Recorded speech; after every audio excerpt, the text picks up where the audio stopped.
Well, I suppose it starts on a very bottom level. Like, we don't always have to talk about what the government does. But for example, when we go overseas, I find that I interact with people who think that Singapore is in China, or they think that Singapore is the place where the most important thing is that you can't chew gum. And I guess it's important to set all these misconceptions right, because although they are somewhat, maybe some of them are true, but this isn't really the entire image of Singapore that we want to project. So I like to tell people about how peaceful or how safe I feel in Singapore, how we are gradually expanding in terms of culture, in terms of freedom of expression maybe. And I think the most important thing is that you have to project a positive image, because I think the natural instinct for a lot of Singaporeans is to complain immediately when you go overseas and think that everywhere else is better than Singapore. But I think we need to stop that mindset, and we need to really be proud of what we currently have.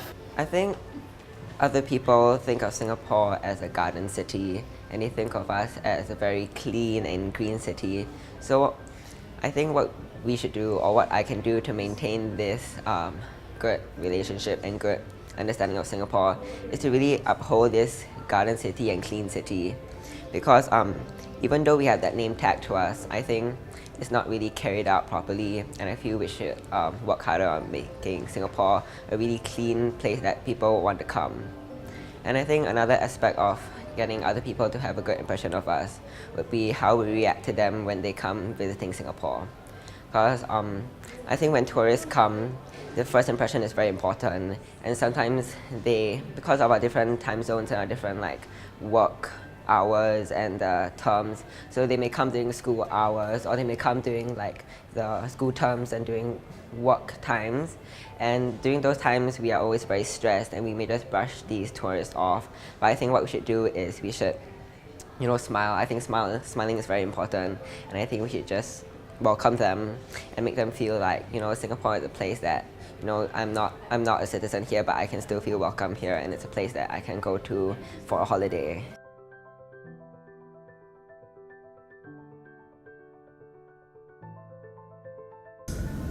First, they must know that we occupy a very high position in the international community, largely because we have been successful.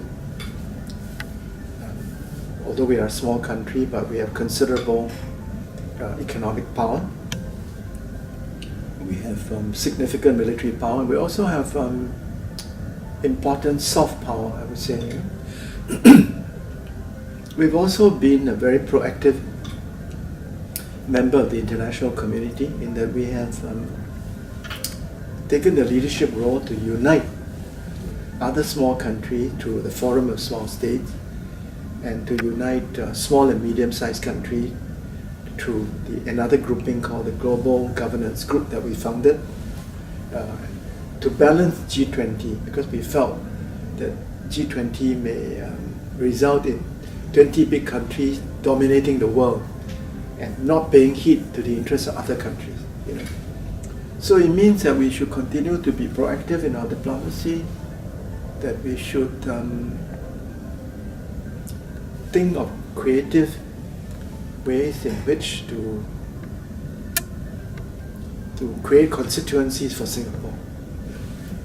But ultimately, all this would not be possible if we were not successful at all. So ultimately, the question is, can we be as successful in the next 50 years as we have been in the past 50 years? And I think the answer should be for the young people to answer.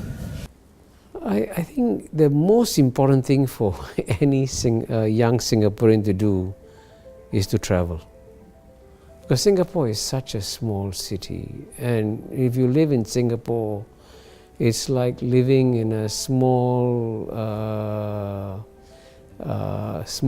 fish aquarium, You really got to swim outside the aquarium and go out and see the real world and experience it.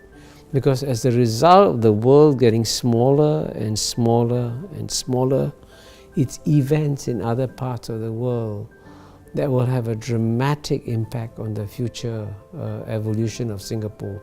So if you don't understand other cultures, if you don't understand other civilizations, we will have a big challenge dealing with a small and shrinking world.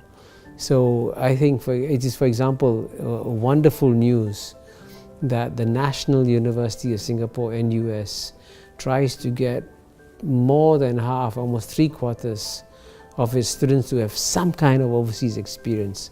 And that's exactly what we should be doing, not just at the level of universities, but also in our schools. And I think, frankly, every school in Singapore should have a sister school in Southeast Asia which the children should visit.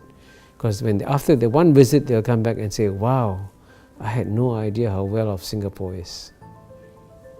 I think this is a very porous world, as you say, and everything is globalized. And I think it can be seen in the number of tour trips that Singaporeans take. Going for exotic holidays seems to be the thing for young people. They aspire to that. They want to study elsewhere, if not for a long time, at least for a stint, a term. And the desire, the appetite to want to see other lands, to get to know other cultures is there. What should young Singaporeans do? I would say have an open mind and have an open heart. And they must learn to understand, in as much as they would like to travel to other people's countries, other people want to come to your country. We must be as welcoming as we can. We must try to understand another's culture. It is extremely important for a small country like Singapore because we have to make our way and our business elsewhere in the world. The Singapore market is just not big enough for us. And if you have to sell elsewhere, you better understand your customers' tastes and interests. So we should know the countries around us, And by knowing others' cultures, even if you don't sell, knowing their cultures and understanding others will certainly help to, better relations when you are in a position to activate real diplomacy. Youth or students, I believe, play an important role in terms of this forging of relationships. I personally have benefited a lot from student activities. I remember when I was in school, I was a member of the Interact Club, and we organized what we call the International Understanding Night. And there, we had cooperation with many schools. I was in RI and then Raffles Girls School, and even the convent participated, I remember.